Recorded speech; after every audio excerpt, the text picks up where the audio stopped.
everybody. My name is Yelena, if you've never been to my channel before, and if you have, then welcome back. Today I have a very special guest, my new friend, Shanna Cross. She is a fellow astrologer, and we actually just started a new job together. So we are gonna be astrology teacher's assistants for one of our amazing teachers. We'll go ahead and give her a shout out right now too, Heather Eland. So if you've never seen her channel, check her out, Astrology with Heather. And yeah, so we are definitely kindred spirits. Why don't you say hi, Anna? Anna. Why don't you say hi, Shanna, and tell people where they can find you? Hi, I'm Shanna Cross, and my YouTube channel is Moon Apogee Astrology, and that's also what the name of my Instagram account is. So that's where you can find me. We'll have the Instagram handles down below. And today we just wanted to come on and have like a little weekend chat on the current astrology weather. So we're going to be talking today Saturn Uranus square. And this is going to be happening a couple more times this year. So even though it's past, it's still very prevalent because these planets move slower. So it's not like they're speeding by and wanting to move anywhere anytime soon. And then we're also going to be talking Pisces season and what kind of shift that's going to bring for you. And then what was the other? Oh, Mercury Direct. Yes. Mercury Direct, yes. Yeah. So where do we want to start? I don't know. There's so much that we were talking about before we started the video. You want to start with the Saturn Uranus square?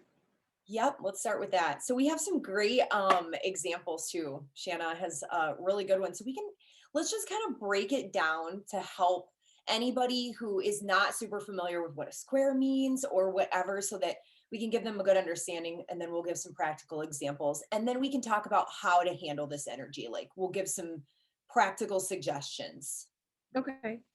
So the square aspect in and of itself, that's a tension point or a frustration point where things may not be, the planets aren't really communicating in a very nice way with each other. It's kind of arguments and disputes. It's kind of like a Mars transit, right? The square is kind of ruled by Mars or Martian energy, right? Where it's that frustration, that building of tension and all that. So with Uranus, which is a planet that just wants freedom and liberation and just wants to do what it wants to do when it wants to do it, with Saturn saying, slow down, slow your roll, right? Oh, yeah. You have to follow the rules, you have to do the things, you have to make sure that you get a really good grounded foundation. And the square aspect is that kind of tension of wanting to move forward, not being able to. And then I also think that squares are really good in a certain way too, because it's like a tension that's brought into your life that will eventually result in some kind of resolve. But it brings a little conflict, a little bit of aggression, and maybe some anger, maybe some challenges that might stand in your way to help you get to that resolve, right? So I don't want you guys to feel like we just have this energy that's just bogging us down because the universe wants to make us miserable. I can't talk today. Universe wants to make us miserable. That's not what it is at all. And another way that this could be playing out is that maybe you do feel a pull to go in a certain direction because Uranus is all about liberating us from past restraints. And if you are somebody with more fixed energy, that would be the signs of Taurus, Leo, Aquarius, Scorpio. I have a fixed sun and Mercury, and probably more than that, but my brain's not working that fast today. Then you might not feel the pull to go with that change. Just a quick example, like I keep using my dad, my poor dad. Hi, Dad. So he is like on the brink of retirement, but he has a lot of fixed energy. Taurus, lots of Taurus. Oh, really? And so, yeah, so this Uranus is in his house, his 11th house, same chart as me, pretty much. Oh, wow. Yeah, yep, Cancer risings. And so he really, he's got to retire, but being a Taurus, it's like I've had this routine my whole life. I've had the same job, and like maybe we have to move, and oh my gosh, I'm gonna have to get rid of my things physical things, Taurus. Yeah. So it's a little bit uncomfortable and unsettling, and it's like grasping onto that Saturn, the like past and the way that things were in the old structures, and Uranus is like, come on. Yeah, right. So it can play out in many different ways. That's really well for us though too. Like, so we're more Uranian in nature because of, working with Heather now, right? Astrology is very Uranian. Well, that's your 11th house. It's my 10th house. Even just what Right. we're doing right now on Yeah. the internet, like Yes. astrology. Yeah. Yep. So, well, yeah, Uranus is not my 10th house. That's not a thing. I just misspoke on that. See, this is Mercury stationing. It stopped, right? Later. Taurus. Taurus is your 11th house and it's my 10th house. So working together, right? I mean, that's an amazing thing. And, getting out there and taking those steps for us, especially to go into the direction that we want to go, but we're doing it slowly, right? Like we're not jumping all in. We're not like quitting our jobs or like, moving across the country to do what we want to do. We're taking our time with it and we're really evaluating where it is that we want to go with this, right? So it's not always, tension isn't always bad, right? It makes you evaluate. It makes you realize what it is that you need to let go and move into. And sometimes you can't do it the fast way. And I think that's where it gets kind of interesting, where Uranus is this unexpected change, upheaval, disruptions to how the way things once were, to liberate us, to free us from some type of restrictions or oppression of in some way.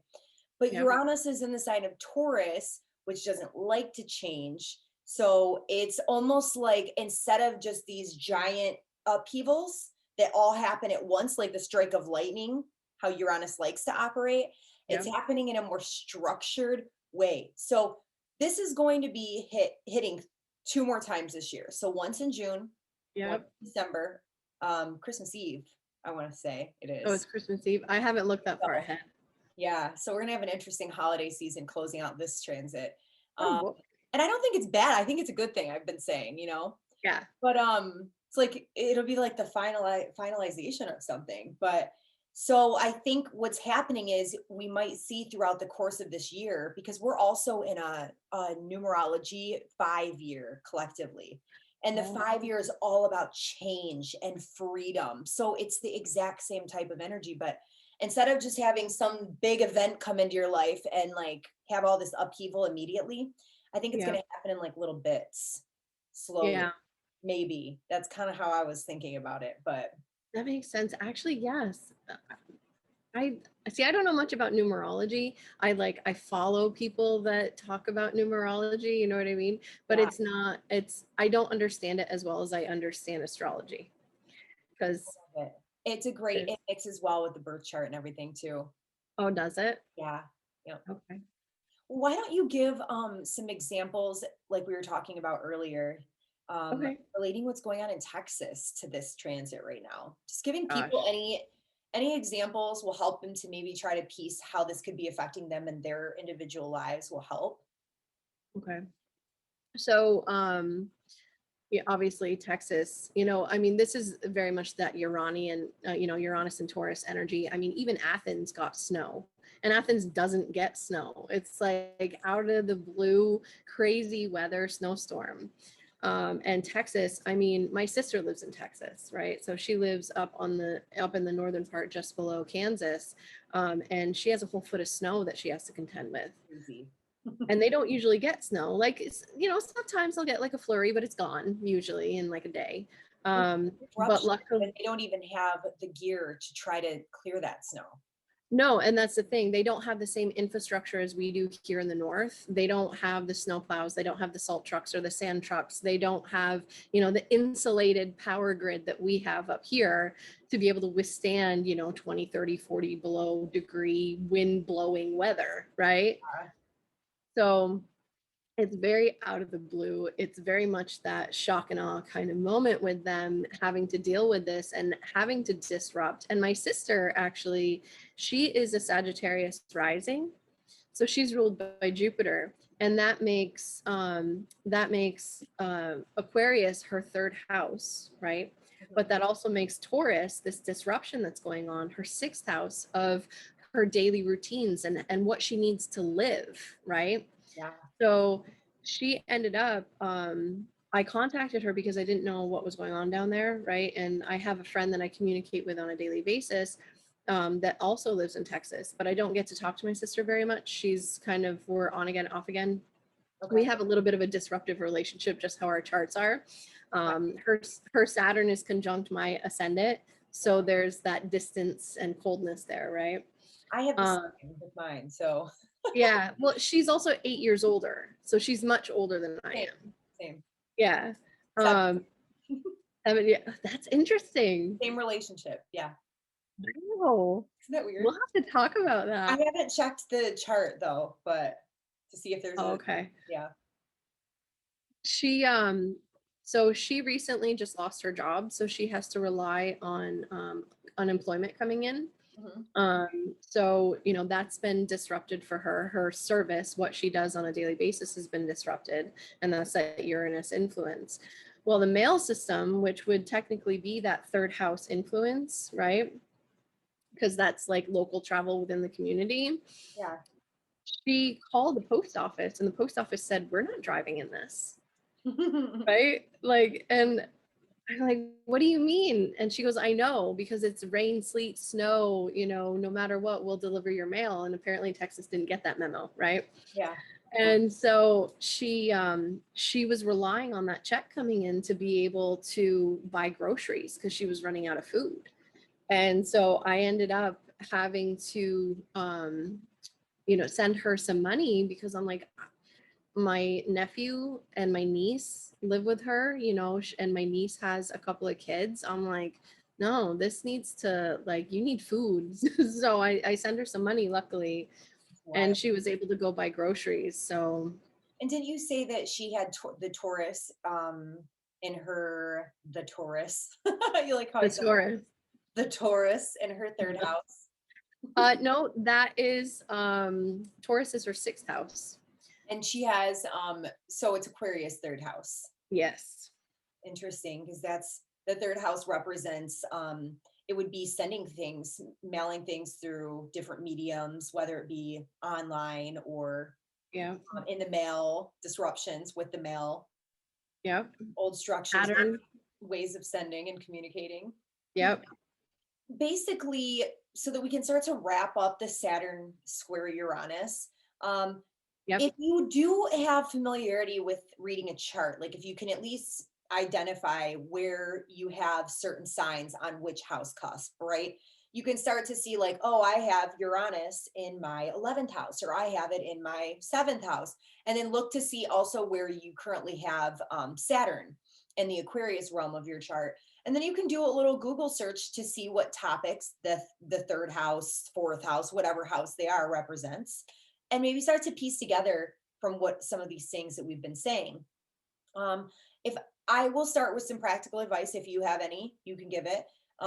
I would say with this, because it's going to be hitting us a couple more times this year, my first big pointer of advice is not to make any quick, fast moves without really thinking them through, making sure that you have a stable backup plan. Like, I wouldn't go quitting your job all willy nilly because you're so excited about this future endeavor that you have. This is advice to myself too. Me too. Seriously. Um, and make sure that it's methodical, like you're taking the steps. It's a strategy, right? So I keep telling everybody too to make a 1-year plan, so you can start checking off the list and slowly achieving what it is, so you don't get to the point at the end of the year when Uranus is like, okay, it's time, we're going to rip this out of your life. Do you have those stable grounds? Did you Yeah. prepare? Were you disciplined? Did you Yeah. do what you said, what we wanted you to do? So if you feel an urge to prepare in a certain area of your life, prepare. Yeah, right. Exactly. That's totally 100% prepare. Make sure you have like Saturn, like that structure, right? You want to make sure that you're dotting all your I's, you're crossing all your T's, you have plan B, plan C, just in case, right? Because And with Uranus, you achieve. don't know what's going to happen. It's usually something like you might know what it is that is probably going to happen, but the way that it plans out, pans out, Mercury retrograde, the, the way that it pans out is going to probably be a complete shocker to you. Yeah. So, anything else? No, I mean, I think that pretty much wraps it up. But if people do want to learn astrology instead of Googling it, they should take Heather's course. Yeah, and then you get to hang out with us. Right? So if you want, I'm going to pop up a little thing in the bottom of the screen right now. If you're interested, go to this link below. I don't know what that link is yet because I have to do that later. Yep. So she's got a sign up, like a waitlist sign up for when she launches the course. Starting next, is it next? It's 2 weekends from now, the webinars, right? So she's going to be hosting free webinars with some great astrology information, as well as information on the course and why it's beneficial for you to take an astrology course instead of just being self-taught. So look for the link in the bottom if you're interested in taking the course and having us as your lovely TAs. Then and Heather is amazing. She's so fun to learn from. She's super easygoing. So yeah, link at the bottom. Shameless plug right there. Shameless plug. There we go. We got to do it, right? Yeah, that was like our little commercial. So we're just this is good. We're just rolling with it. And then let's go ahead and what do you want to move into next? Should we talk about Sun and Pisces before we move into the celebration of the evening? Yeah, sure. Let's yes, I know. That's gonna be, I'm looking at my clock. That's gonna be in just a little bit too. Oh, yay. Okay, well we'll have to cheers and Yeah. Okay. I don't know though. I think it's going to be a little farther out from it'll be after our talk is done, but it's happening. Time frame. Yeah. Okay. Well, we're going to move on, you guys, and we want to talk about the sun, and the sun is like the soul's perception. So basically, wherever the sun moves every month, it switches the lens. It's like one of those, when we were kids, those little machines that the lens would switch. They just like popped in my mind. Oh my God, where like you hold it up and you do. Yeah. Oh, I don't remember. And the slide would switch. That's what the sun does, basically. Like every single month, it switches into a different astrological sign. And basically, it changes the perception of the way that we feel, the way that the energy is, the things that we experience. So I guess where we should start is that we're moving out of fixed energy. What do you have to say about that? Let's just give a little recap on what Aquarius season was all about so we know where we're coming from. So Aquarius season would be planning for the future. It would be planning for my daughter's trying to plan out our garden for this summer. And doing that as well. Yep. So it's, it's that future thinking. And planning for the future, right? So it's that, but it's also the stuff we're talking about, for God's sake. Yeah, exactly. Yes, that's Aquarius. Exactly. Very Aquarius. It's also, it can be stubborn, right? Like, so my ascendant and descendant, Leo and Aquarius, right? So and my midhaven and my IC is all fixed. So the cardinal points in my chart are all fixed energy or fixed signs, I should say. So yeah, stubborn is a thing. It's totally a thing. So let's give them a little background on what fixed energy is. It's the middle of a season, right? So when you're doing the Western tropical zodiac and Western tropical astrology, it follows the progression of the equinoxes and the solstices. So your cardinal energy is going to be like, we're going to be coming into springtime. Springtime is Aries season. When the sun hits 0 degrees of Aries, that's the that's the first sign of spring. And what is Aries energy? That's when the shoots start to come up out of the ground and things start to grow, right? It's a big change when that Big happens. change. Because Yeah. it is like a pivoting type of energy. Like Yep. it's like everything shifts, everything changes. It's like we take like a hard left or something, you know? Yeah. So that's then, but that's not obviously until spring. And then Right. she said it right, like fixed energy is really practical and it's consistent. Yeah. So there's not a whole lot of swaying. There's just a lot of The same. straight and narrow, a lot of the same. Yeah. For me, having a lot of cardinal energy, I get bored with that. I'm like ready for changes. It's been like a month, man, and I'm like, man, what's happening? I'm doing the same thing. Right. But now we're moving into mutable energy because we're moving into Pisces. So mutable is, it represents the end of a season and the beginning of a season. So it's like that middle ground, and it's a whole lot of kind of shifting back and forth. So Yeah. it's not as consistent, but it's also not time yet for a big shift or a big change. Um, and I would say it's very adaptable type of energy. So really, I think the most common advice we could give anybody for this season is pretty easy. Be adaptable, Yep. because you might start seeing little pieces of what's coming in next, like these big changes in the spring are going Yeah. to start to kind of seep through. It's like Right. osmosis, right? Yep. Yeah. And So, be prepared for the pivot, right? So, the energy of this square is going to lighten up for a little while until they go retrograde and start to, square off again. yeah. But the rest of the planets are going to continue to move forward. So, I mean, in Pisces season, especially, just be prepared for the pivot and be prepared for things to kind of shift a little bit and maybe go one way and another, like just like the Pisces symbol of the two fish swimming in opposite directions, right? Yeah, there might be like a little bit of polarity going on in your life. Yep. So you might be trying to juggle a bunch of different things at once, you know? You might Yep. have, and it affects everybody in different areas of your life. So if you want to look in your chart to what area of Pisces is for you, um, do you want to give an example? So if you have Pisces in the, Well, I'll give a personal example, okay, just because I can speak to that really easily. So I have Pisces is my 8th house, and okay, that's where my natal moon is. okay. So Eighth my house. yeah, 8th house. So think joint finances, right? Because that's where I'm going with this. Because my husband, his 7th house is Pisces.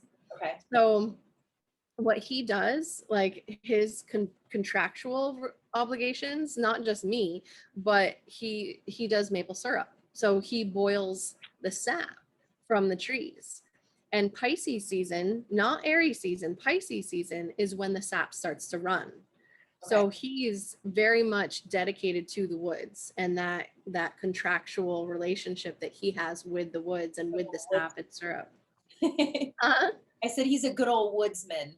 he is. He really is. So Cool. and he's gone a lot too.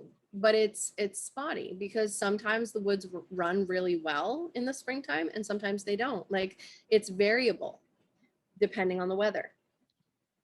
Interesting. Mm-hmm. So now that we are up here, Shanna's in New York, I'm in Michigan. So we've gotten a lot of snow. Well, actually, you know what? The whole freaking United States has gotten a lot of snow. Yeah. So I think California hasn't over there on the West Coast, but I could be wrong. So yeah, who knows what it might be then, right? Right. Yeah, it's a given. I mean, we could get a dusting, we could get 3 feet. I mean, and that's not even an exaggeration. We've had times in Pisces season here in New York where we've gotten 3 feet of snow overnight. Wow. Yeah. So if, say for instance, you have like Libra rising and you will have Pisces in your sixth. Yeah. So you might be very busy this month. You Oh may yeah. have like your routine totally changing. Yeah, You're for starting to sure. kind of have something else come in, starting to make you a little bit busier because you're trying to balance these two opposites, right? Or two Yeah. different things in your life. So Yeah. just stay as adaptable as possible. And then another thing that just pops up for me too, Shanna, is the whole martyrdom victim situation. And that really ties in with the Saturn Uranus too. It's like, what is going on in your life? And what I Yep. was going to say as well is, if you don't know maybe where you want to head, like we're talking about, we have these visions for the future and all of these different goals. Maybe I would suggest, if that is you and that's the position that you're in, Yeah. maybe looking to see where you might be holding on a little bit too tight to the past. Like, Right. if you're like holding on for dear life, that's kind of the situations that Uranus wants to come in and be like, I'm here. Well, Yeah, and be a little bit more abrupt. So maybe do some contemplation. Also, with this meditation, energy. right? I'm sorry, what'd you say? Meditation. Meditation Yeah. is good. Oh, for sure, for Pisces Uh-oh, season. Are we breaking up a little bit? a Is little it bit. good? Okay. So yeah, I think because Pisces has that natural affinity to like spirituality, and it's a really great time to slow down and uh, do some spiritual practices, whatever that looks like for you. Meditation's great. But like the whole martyr thing, every astrological sign's got like a lower vibrational version of its expressions and then the higher. And I think Pisces can tend to be a martyr. They take on a lot of things that people don't necessarily expect for them to take on. And then they get mad about it, or they like, it's this woe is me, I'm a victim of my circumstances. And, instead of thinking life is happening for me, not to me. So Right. watch out where whatever this challenge is happening in your life, wherever you feel stuck or you don't have answers, that you're not falling prey to this victimhood. Right. That's really good advice for Pisces season, because that's the scapegoat. So it's not just like woe is me and like I'm the martyr, but it's also projecting that outward and projecting that onto other people as well.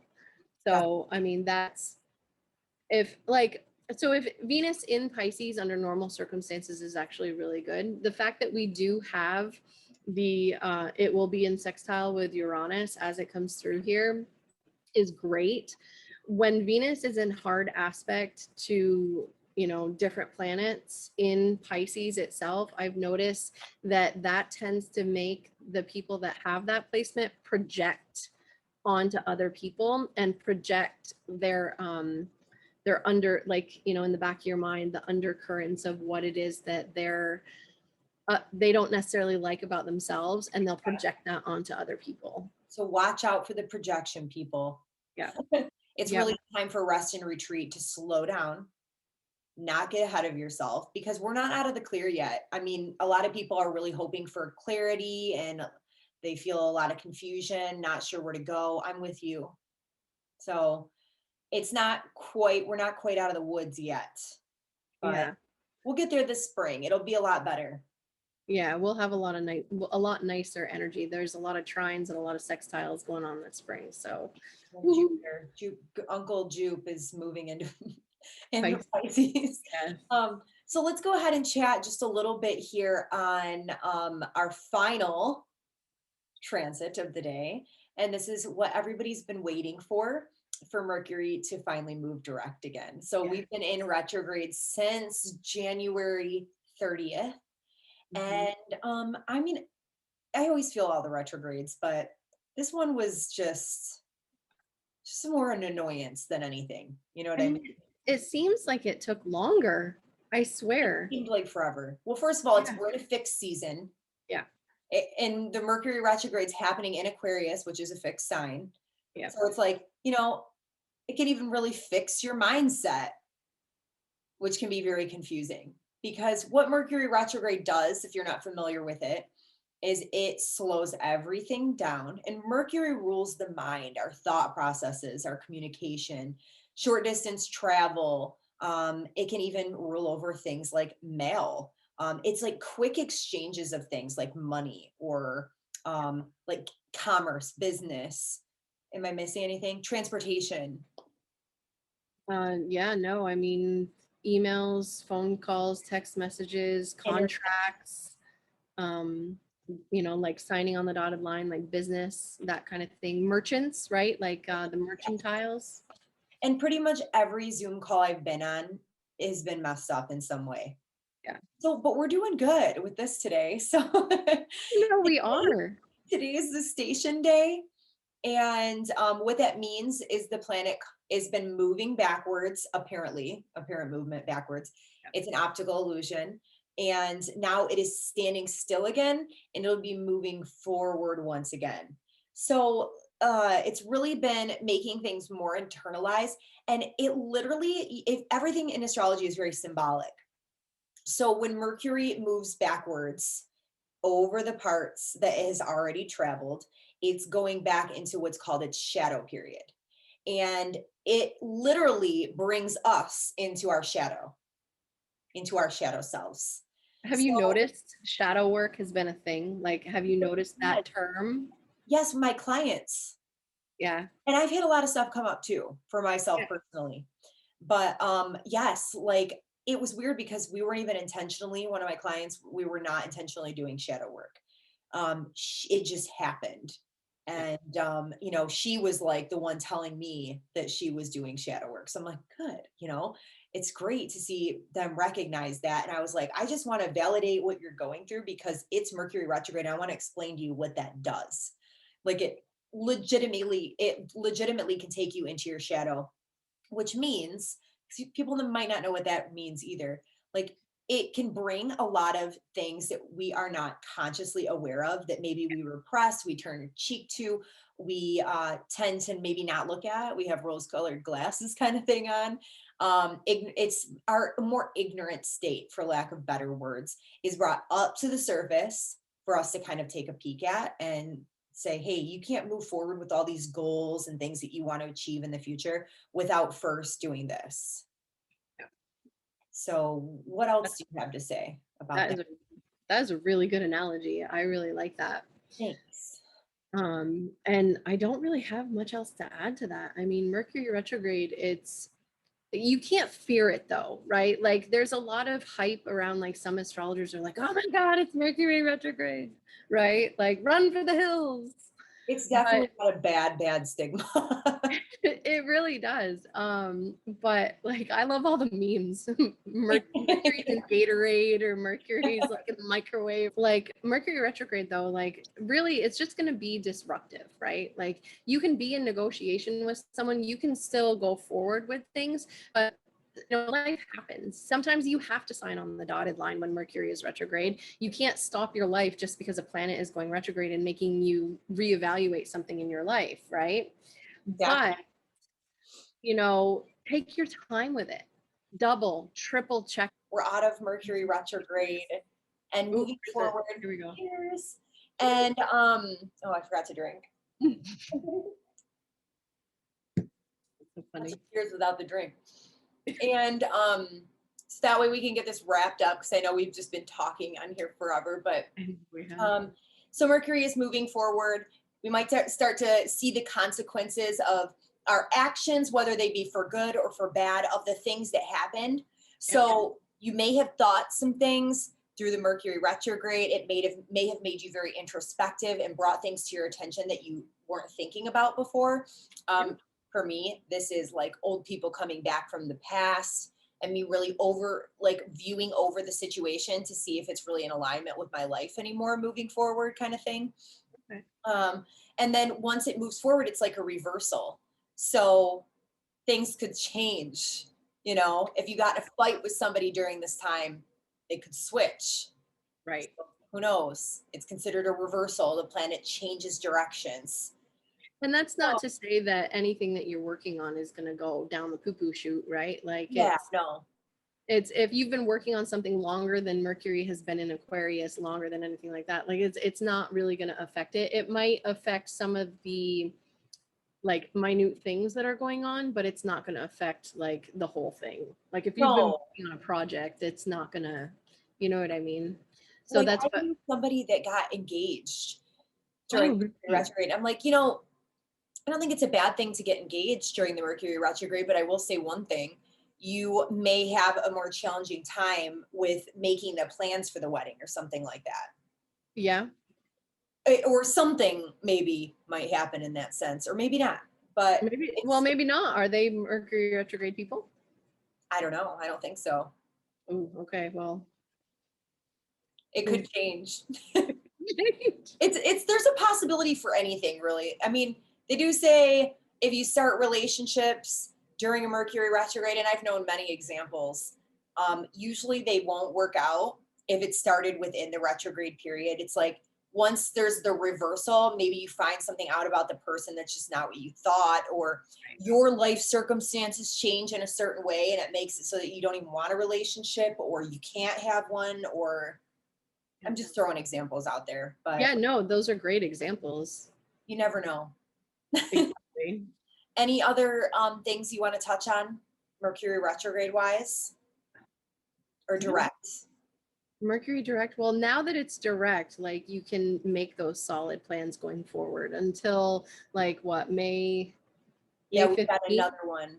Yeah. But I mean, we have until May 15th, right? Like we have all this time now before it hits that shadow period. And that's when I say May 15th, I mean the shadow period. So like we have all this time now. It's going to go through the rest of Aquarius, Pisces, Aries, Taurus, you know, until All planets hits. direct. Yeah. I think, right? Yes, all the planets All are, yeah. planets are direct right now. So it's really, we're moving into some great energy this spring. I'm super excited and we have a lot to look forward to. So we'll be talking more about that to come. So stay tuned because we are going to be back and we might have this structured a little bit more in the future, but we just wanted to do a test run today. Well, and I think we're doing it on a good day because Mercury is literally, see, yep. Mercury is literally stationed, like it's stopped in the sky. And if we can get through this with a Mercury station, I think we're golden. So Shanna, tell them one more time where they can find you. I am on YouTube, and I'm drawing a blank as to what the name, Apogee of the Moon, that's my website. Moon Apogee Astrology on YouTube and on Instagram. And again, we'll have the links below at the bottom, but make sure you add her. She's newer to YouTube, so add her. And add us both on Instagram. We post astrological content. And yeah, once again, if you're interested in checking out our astrology teachers course, you can go to the link below. I have a lot of links to post here. A lot of editing. Yeah, for sure. Thank you guys so much for joining us. If you're still with us here, leave a nice little moon emoji as well as a little smiley face or something in the comments below. Leave a comment. Let us know how these transits are affecting you. I would love to hear from all of you. And wait for next week. I have a full moon video coming out and Shanna and I will be back. So peace out. Bye. Bye, everyone.